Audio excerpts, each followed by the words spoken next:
A 30-room mansion stands still beneath the misted trees of Windsor's estate. From the outside, it exudes permanence, stone-framed windows, ivy trailing its facades, echoes of royalty in every arch. But behind those old walls, a modern question presses against tradition. Who deserves to live here? And at what cost? Before we dive in, there's something I need to share with you. Over the past few days, thousands have watched these stories unfold, but most haven't subscribed. If you're one of them, I invite you now to join us. Subscribe to Crownverse so you never miss the next chapter in this unfolding royal history. Prince Andrew, once styled His Royal Highness, now finds himself at the center of a storm that refuses to quiet. His role in public life has faded, his titles have dimmed. Yet at Royal Lodge, a sprawling residence within walking distance of Windsor Castle, he remains, not just a tenant, but a symbol of privilege, of controversy, and of the monarchy's uneasy relationship with accountability.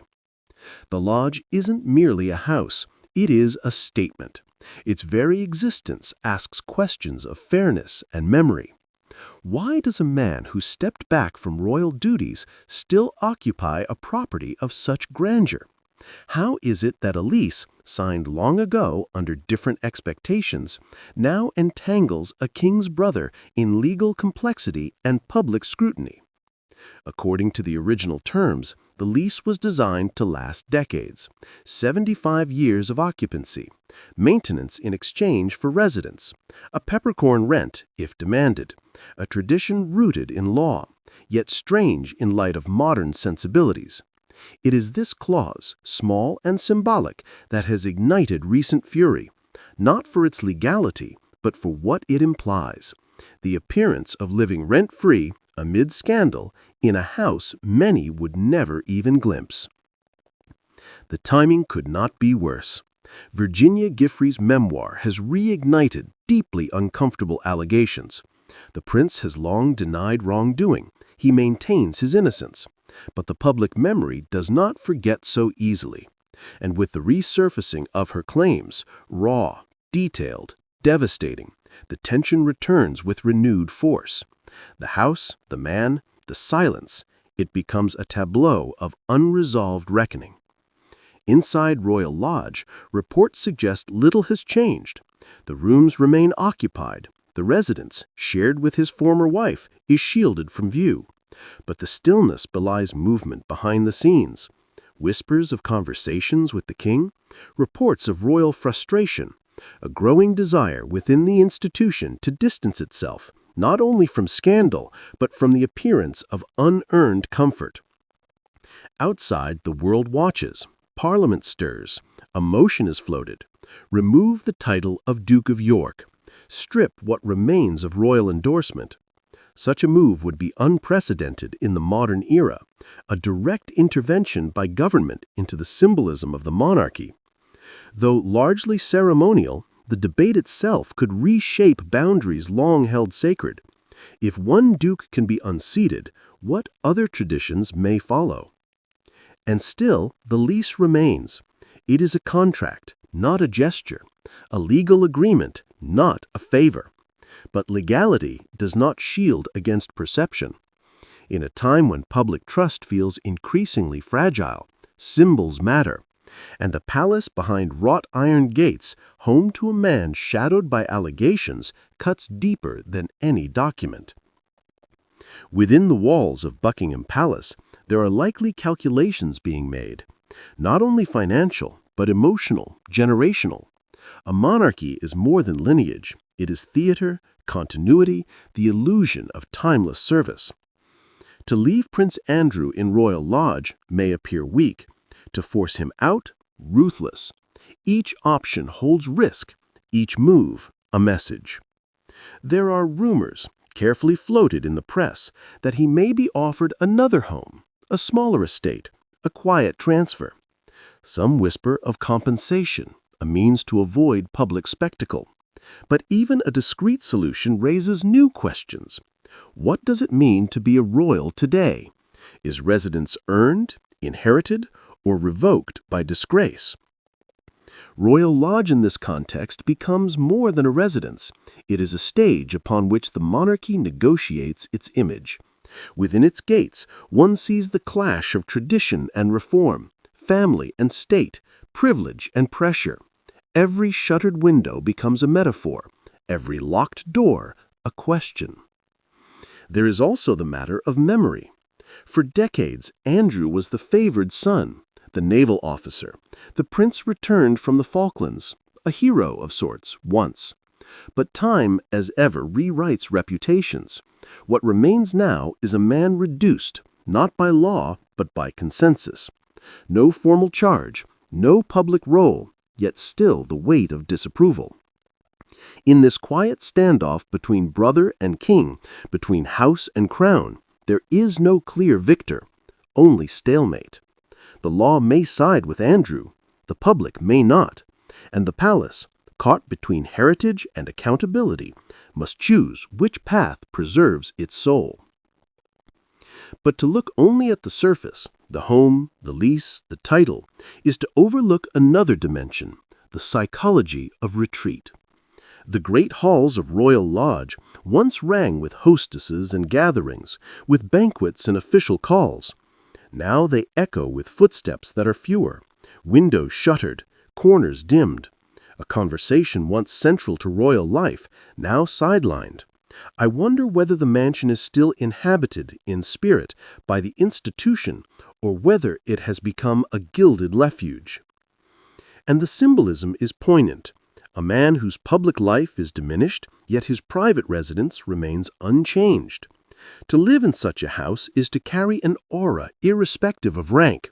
The architecture confers significance even as the occupant fades from view. Does the house itself act as a vestige of past status, or does status simply remain by default because the walls refuse to budge?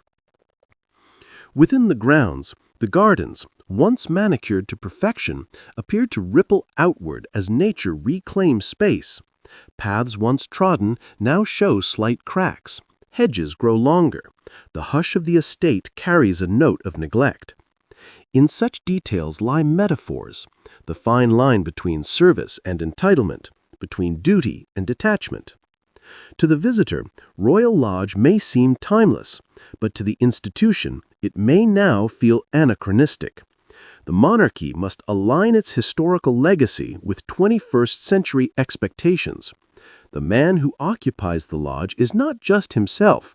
He represents a legacy of second sons, of heirs of lesser rank, of royal support roles.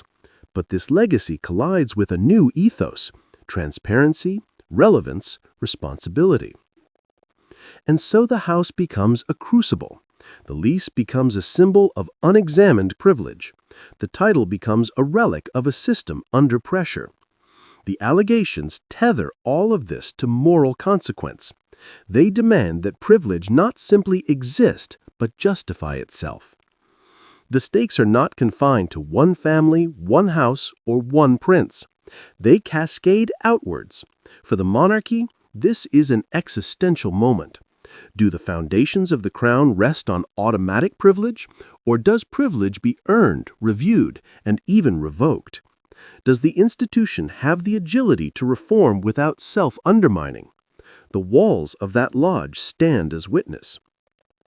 And yet the process of change is slow. Architecture is patient. Stones outlast scandal. Contracts endure beyond reputations. The peppercorn rent signed decades ago remains unaffected by the waves of public debate. Legal entitlements don't vanish at the clatter of headlines. That tension between slow formalism and fast public outrage defines the current moment. Inside the rooms, one can imagine the personal cost. A man once at the center of royal strategy, now constrained by reputation. The draw of familiar surroundings, the inertia of tradition, the comfort of residence, it all competes with the need for renewal. Change would mean walking away from the house, walking away from the past. For a royal family whose power is largely symbolic, the appearance of stability matters, and no residence signals stability like Royal Lodge. But when that stability appears disconnected from service, from accountability, the appearance fractures. The outward calm becomes a mirror of inner conflict. The gardens remain perfect until the day they aren't.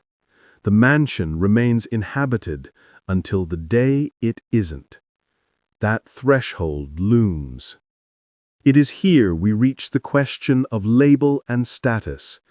The title of Duke of York once conveyed clear lineage, clear duty, clear expectation.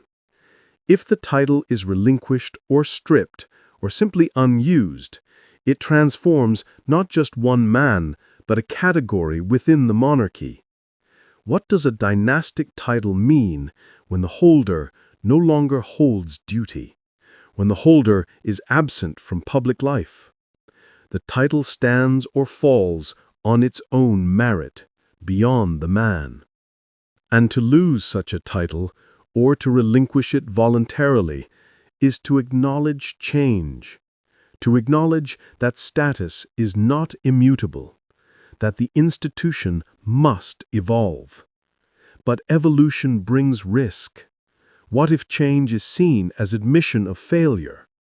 What if tradition feels lost rather than reformed? From the vantage point of the public, there is also the matter of fairness.